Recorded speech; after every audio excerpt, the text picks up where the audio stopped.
Welcome to the tutorial which is going to show you how to set up your organization to start receiving inbound calls. Before we begin, there are four steps that you need to complete. The first is that you need to upgrade your account and have credit and to purchase a telephone number. The next thing you need to do is create work items. These work items define the units of work that must be performed within your organization. And the next thing you're going to say is how these work items must flow to ensure that the right type of skilled agent receives the right type of work. And lastly, you invite the agents who need to perform this type of work in any other role that you want to do. Okay, so because I'm from the Pan Galactic Rocket Company and we have both contact centers on Earth and on Mars, first I'm going to do is set up my site. So I'm first going to set up a Mars contact center, and then I'm going to set up another one on Earth. This is to ensure that when callers call in and they're from Mars, they get served to agents who are located on Mars, and when callers call in from Earth, they get served to agents who are located on Earth. The next thing I'm going to do is set up my services. Because I sell flights and accommodation on Mars, I have a sales department and I have a client servicing department for customers who have queries on those flights. The next thing I'm going to do is set up skills. So I want to set up a language skill group. And this is because in the Pan Galactic Rocket Company, I have both Martian and English callers. So I set up two skills, Martian and English. And again, this is so that I can segregate my calls so that my Martian-speaking customers get service to a Martian-speaking agent and my English-speaking customers get served to an English-speaking agent. Okay, so I've set up my site services and skills. Let me go to my account. In this instance, I already have credit on the account. If I didn't have credit and my account wasn't upgraded, I would need to add a credit card and purchase credit. I then click on the Numbers tab to make sure that I have a telephone number. So I click on Add, and in this instance, I want a Johannesburg number, and I select one of the numbers and I purchase it. Okay, so I've purchased the number and I've made sure that I have credit. The next thing I need to do is create the units of work. In this example, I would have flights and accommodation work types, and I would segregate them further based on language. So I'm going to do the flights work items. So the first one I'm going to create is a flights English work item. It's a contact center work item. The agent must have an inbound call. They must belong to the sales service. And because it's English, I'm going to make sure that they're located on Earth. They must have the language skill English, which is mandatory. And because flights are more important to me than accommodation sales, I'm going to give them a business value of 10. My accommodation work items would have a lower business value. And I want to determine the SLA, so I say that they must be responded to within 20 seconds, and I expect 80% of my calls to be responded to within this time. Okay, the next thing I'm going to do is I'm going to add another flights work item, but this time for Martian. So once again, I give it a name. I say that the agent must have the channel work item of inbound call, and they must belong to the servicing of sales. They must be located this time on Mars because they must speak Martian. I expect them to speak the Martian language. Again, flights are more important than accommodation, so they get the business value of 10, and I expect them to be answered within the same SLA. I would do the same for my accommodation work items.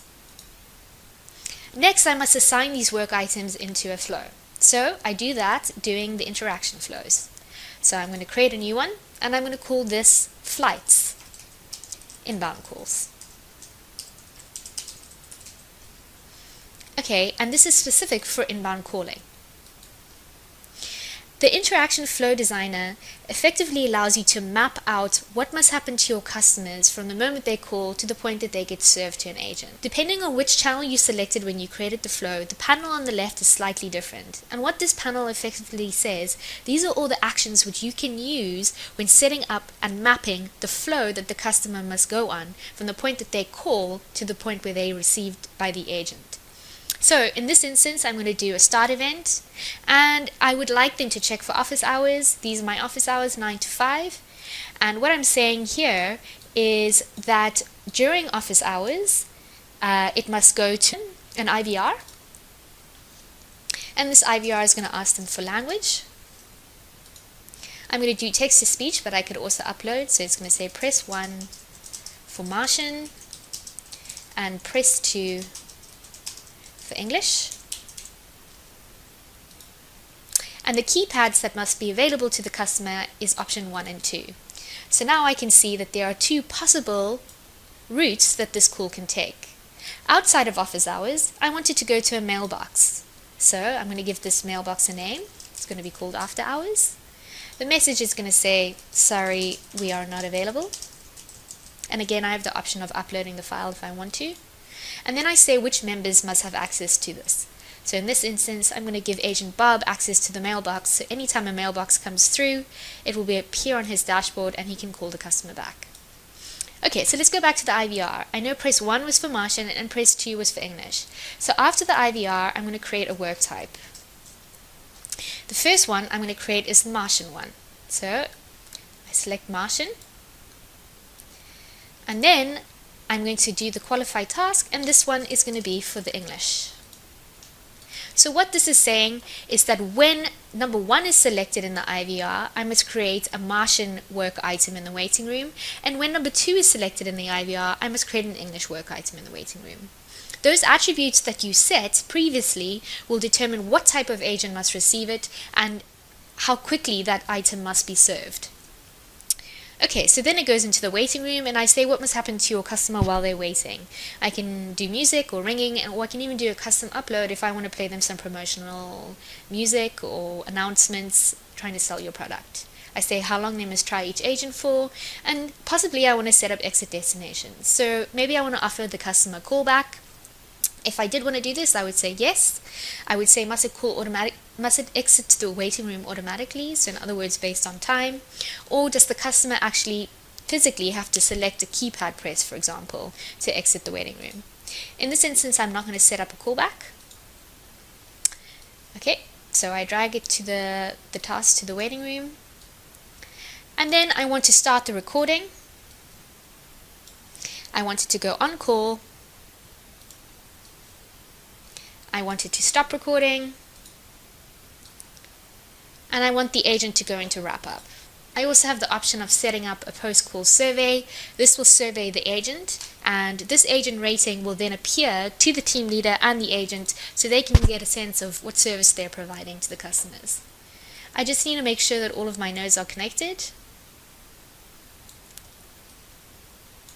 which I do this side. And once I publish, it's live.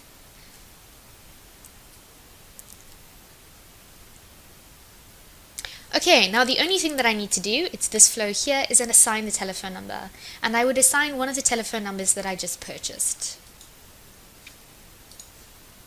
Okay, and that's how you set up your interaction flow. You've created your work items, you've assigned them. The only thing I have to do now is I have to determine which agents work on those work items. So I click on invitations and I click add.